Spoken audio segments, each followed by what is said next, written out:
This is disc number 3.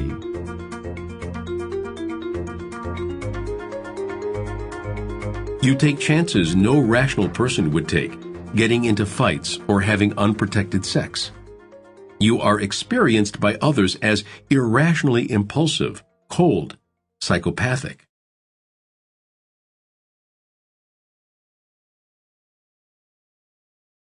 Cognitive distortions are a special class of defenses. Cognitive behavior therapy, CBT, is the most widely researched and documented form of psychotherapy, proven to be highly effective for depression and other problems.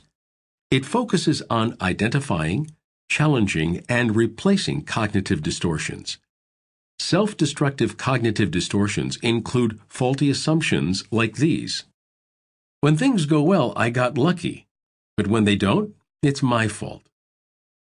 If my report isn't perfect, it will be a disaster. I can't live without you. Rationalizations are a special form of cognitive distortion, a kind of denial that is especially useful in enabling self-destructive behavior. Only once. I'll stop tomorrow. One more won't hurt. I can't help it. He, she, it made me. I meant well. I deserve it. For instance, gamblers, of course, always lose in the long run. One way they deny that reality is by counting near wins as important. When their team loses by a small margin, or when they walk away from the poker table having lost only a little, they can rationalize, I would have won, but in their minds, it doesn't count as losing. Defenses, distortion, and rationalization are normal parts of human functioning. But because they distort reality and blind us to our feelings, we need to learn to observe ourselves objectively and see these mechanisms in operation. When we use them to facilitate self-destructive behavior, it's vital that we understand and control their effects. Here are a few more common defenses. Fantasy. Being satisfied with imaginary relationships and accomplishments instead of real ones.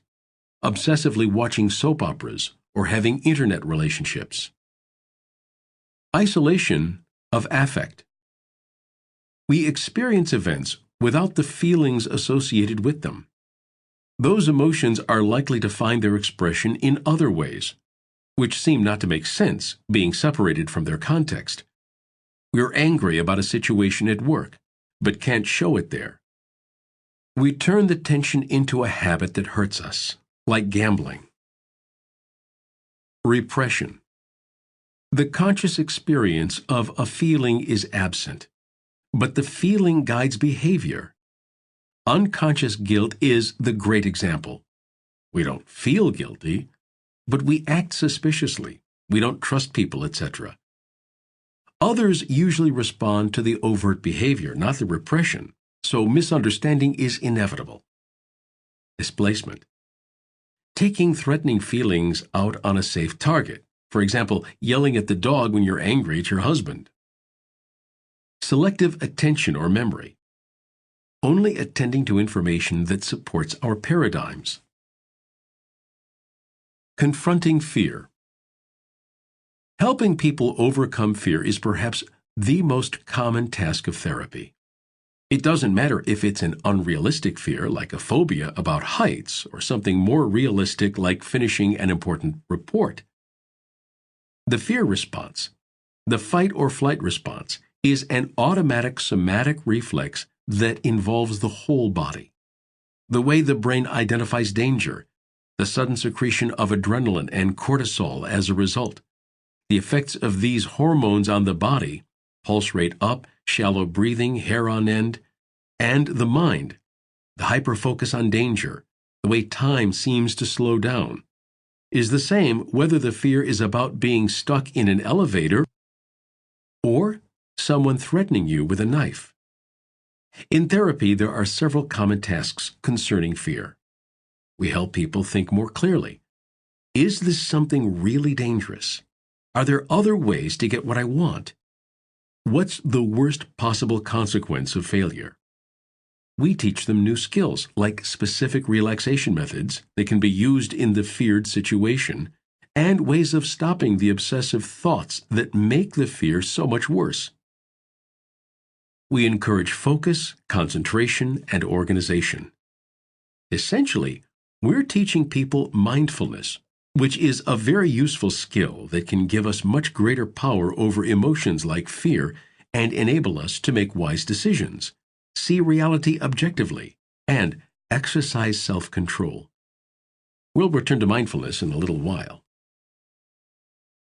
Procrastination.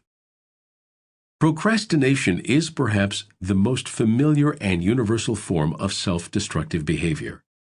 The research shows that almost everyone does it, and it seems to be becoming a greater social problem. In the 1970s, less than 5% of people in the U.S. felt that procrastination was a personal problem, while today that figure is between 20 and 25%. And no wonder.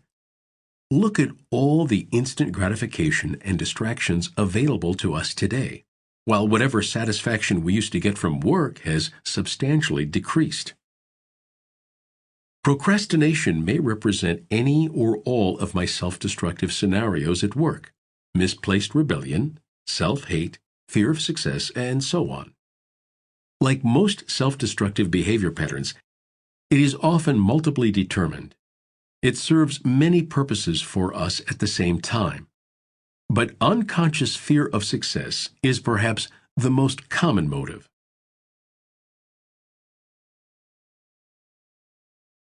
Controlling procrastination is more like controlling eating or exercise than controlling smoking or drinking.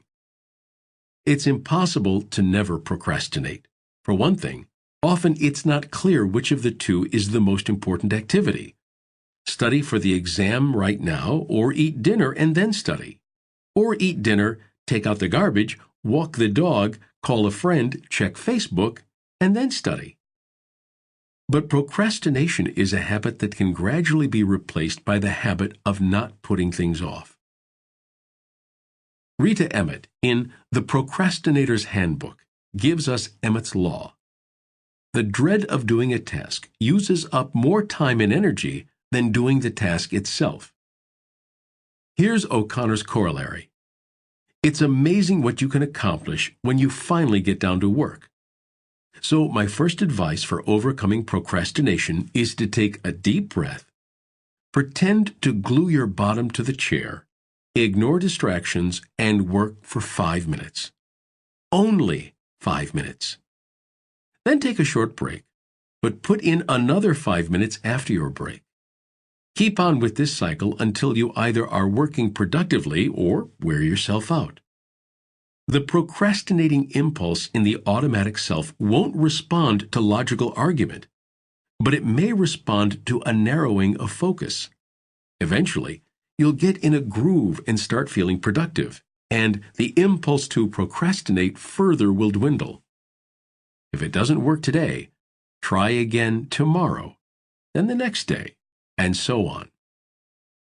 If you don't know where to start with what's on top or right in front of your nose. As you gradually get into work mode, you will sort out your priorities. A second piece of advice. While you're sitting glued to your chair, you're not allowed to do anything other than the task you're there for. So if you're working on the computer, no internet.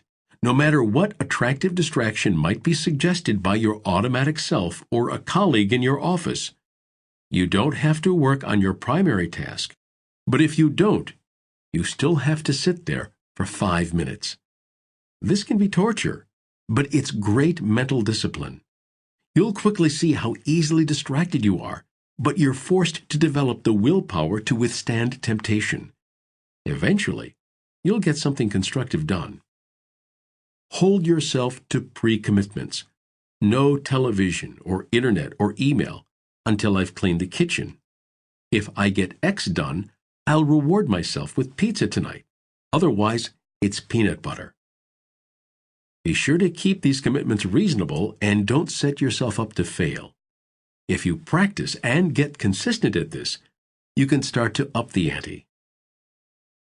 Procrastinators don't reward themselves for finishing. An evening with friends, a special dessert, things that normal people might do to celebrate an accomplishment. These things don't occur to procrastinators, partly because they're never satisfied with their results. But it's important to practice these rituals because in our minds, the pleasure that comes with the reward comes to be associated with doing a job well. In this way, work itself becomes more satisfying. Clutter is highly associated with procrastination. Each of those extraneous items on your desk, workspace, or computer desktop is a distraction, a reminder of something else to do. Mental clutter works the same way. If you have a set of nagging chores, just making a list will help you focus on the present. The list will contain the nagging. Every time we are distracted, we lose efficiency. You can reduce your procrastination greatly by eliminating distracting cues. Take all the items on your desk and make one pile. Take everything on your computer's desktop and put it into a single folder. You can attend to these things later. Of course, personal computers and wireless communication have created many more temptations to procrastinate. Games, Facebook updates, checking on the news. Tweets, cell phone calls, and instant messages constantly break our concentration. If we really want to focus on something, we have to remove temptation and prevent interruptions. If you work on your computer, turn off your internet browser and make it difficult to get back on. Put the phone on silent. Leave it in another room. Multitasking is a myth. Procrastinators often don't really understand how work works. They tend to assume that other, more productive people are always motivated and ready to go. What they don't realize is that work comes first and motivation follows. If we can make ourselves face the task ahead of us, it's not usually as bad as we think, and we start to feel a little encouraged and productive. Procrastinators also tend to assume that work should be easy, and if it's not, they're at fault. It's an illusion leading only to self-blame to assume that those who are good at work skills always feel confident and can finish things easily. Most people who are really successful expect to run into roadblocks and hard times. That's why they call it work, and it's not your fault. If you keep waiting till you feel motivated and confident, you may wait a long time. Conflict. One of the most self-destructive aspects of unconscious fear is that we automatically learn to avoid conflict. If you're dealing with fear, remember that one of your primary paradigms is that the world is a dangerous place. That includes other people too, so the automatic self learns to hide our feelings and try to please others. By avoiding conflict, we rarely get what we want. Our desires go underground only to be expressed in other ways, some of them antisocial or shameful. And in a vicious circle, as we build up shame, we become more fearful. A respected community leader has an extensive pornography collection and masturbates daily. He tells me this in our first meeting, but says it's got nothing to do with his problem. The kind of unprompted denial that therapists recognize as a big bright neon sign spelling trouble. In his family life, he's caught in the middle of a very bitter struggle between his depressed wife and their rebellious adolescent daughter. But he doesn't see that his guilty secret makes him try to please them both while avoiding any real intimacy, and interferes with his taking effective action. At the same time, he expresses his rage and contempt for them when he's alone. Avoiding conflict also makes you feel guilty and ashamed for not standing up for yourself. Those feelings then go into the unconscious, and you begin to accumulate rage, which can also break out in self-destructive behavior. Here's an exercise to make you more aware of how you avoid conflict, and to teach you how to deal with it more effectively. Exercise 2. Honesty lessons. This is a good exercise for those of us who are self-destructive because of unconscious fear. One common symptom of that fear is social anxiety. We tend to freeze up when meeting new people and simply say what we think will please them. We avoid conflict by not stating our own view and then feel ashamed or guilty because we haven't told the truth. These habits become part of the automatic self and cheapen us. Of course, complete honesty is not a good idea. We can hurt people we care about. We may feel one way today, but recognize that we may feel the opposite in the future. White lies and tact lubricate our relationships.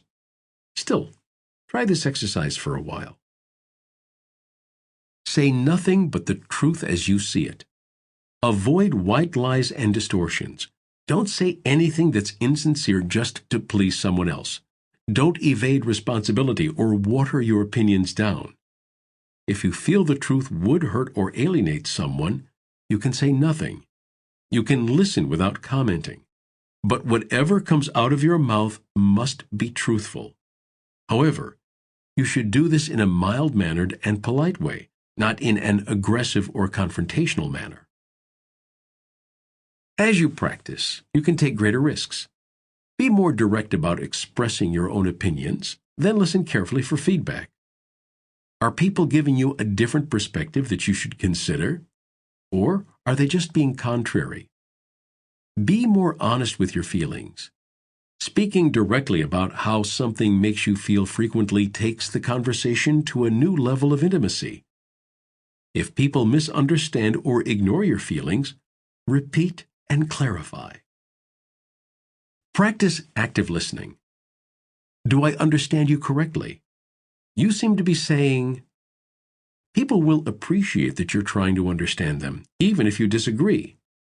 Telling the truth like this can be difficult, especially if you're dealing with a lot of fear. You may learn how deeply your fears are affecting you and your relationships. You'll see how much of normal conversation is insincere. You'll be quieter than usual, but you will listen better. If you keep this up, you'll experience a new sense of freedom.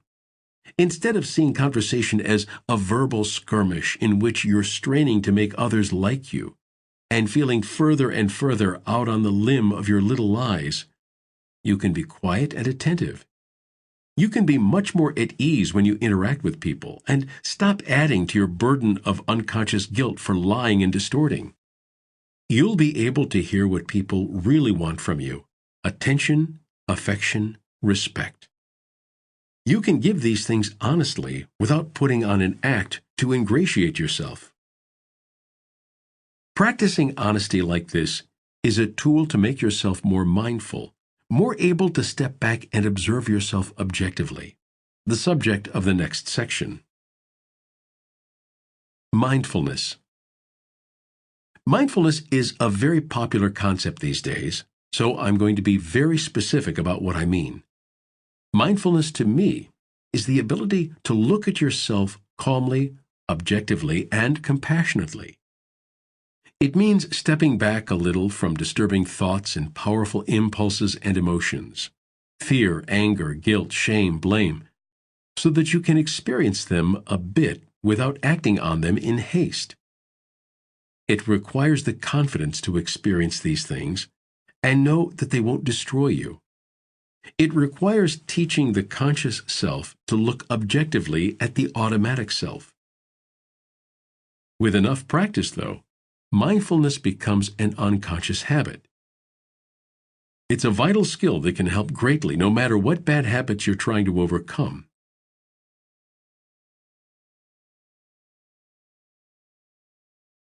If you don't know what mindfulness is, I'm sure you're familiar with its opposite, mindlessness. Mindlessness is the state of being so preoccupied with the list of things we have to do that we realize we don't remember how we got from point A to point B. It means reacting without thinking, not being aware of the present, always preoccupied with the next thing on our list, irritable, rushed, emotionally unavailable, anxious, and depressed. Mindlessness usually means the conscious self is so overwhelmed with controlling our feelings, anxiety, anger, guilt, that it can't pay proper attention to the decisions we have to make. In our stressful world, all of us experience the mindless state at times. It's an easy pathway to self-destructive behavior because it blinds us to consequences, makes us feel entitled to a reward, or makes us feel so stressed out that we need a tension reliever. Mindlessness is based on the desire to escape from anxiety and tension as quickly as possible. Mindfulness, on the other hand, means developing the ability to tolerate that anxiety and tension without being swept away. Mindfulness is a way for the conscious mind to look at the automatic self, but in a new way, one that doesn't come naturally to very many people. Calmly, objectively, compassionately. Indeed, it's a skill of the mind to be developed through practice.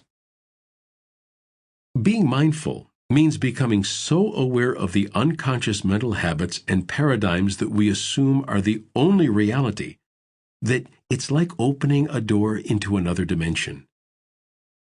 The best way to develop the skills of mindfulness is by making a conscious effort to practice them.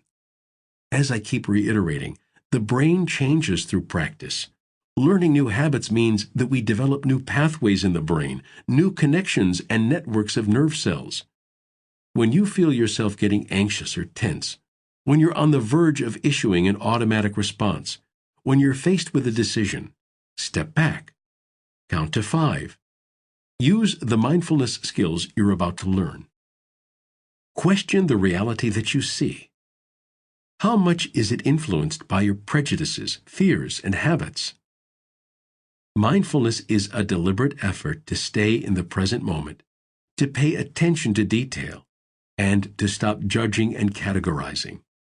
It's learning to observe one's own feelings and thoughts with a little bit of detachment, without judging, with compassionate curiosity. It helps us see things as they really are. It challenges our assumptions and gets underneath our defenses. It makes us honest with ourselves, but kindly and lovingly so. We face decisions at every moment of our lives, but we generally leave them up to the automatic self. Can I have a candy bar, or should I stick to my diet? Do I want to look friendly or avoid that person? Do I give in to my negative feelings or try to overcome them? The more mindful we can be about what goes into this unconscious decision-making process, the more likely we are to choose the path that is healthy and constructive. The path may be more difficult in the short run, but it's less likely to lead to painful consequences in the future. Mindfulness is a quality of the mind. Mindfulness meditation, on the other hand, is a specific method of meditation that strengthens our ability to be mindful. Regular practice of mindfulness meditation has been shown to have some powerful effects. Emotional regulation.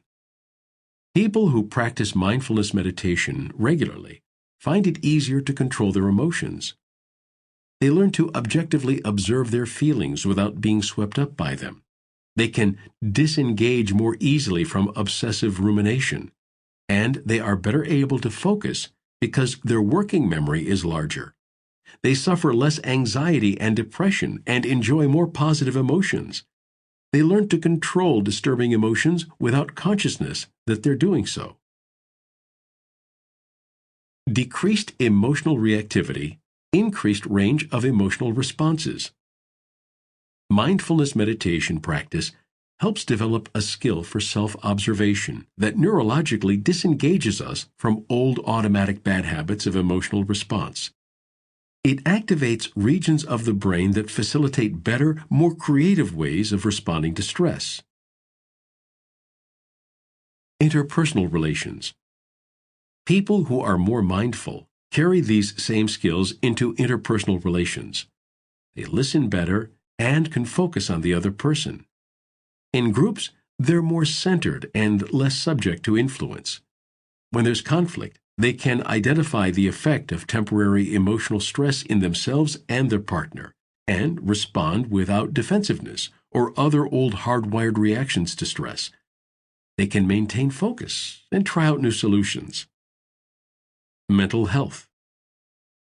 Practicing mindfulness meditation has been shown to provide significant relief from major depression, chronic pain, anxiety, bulimia, fibromyalgia, and stress. It can improve the immune system and produce brain changes associated with more positive moods.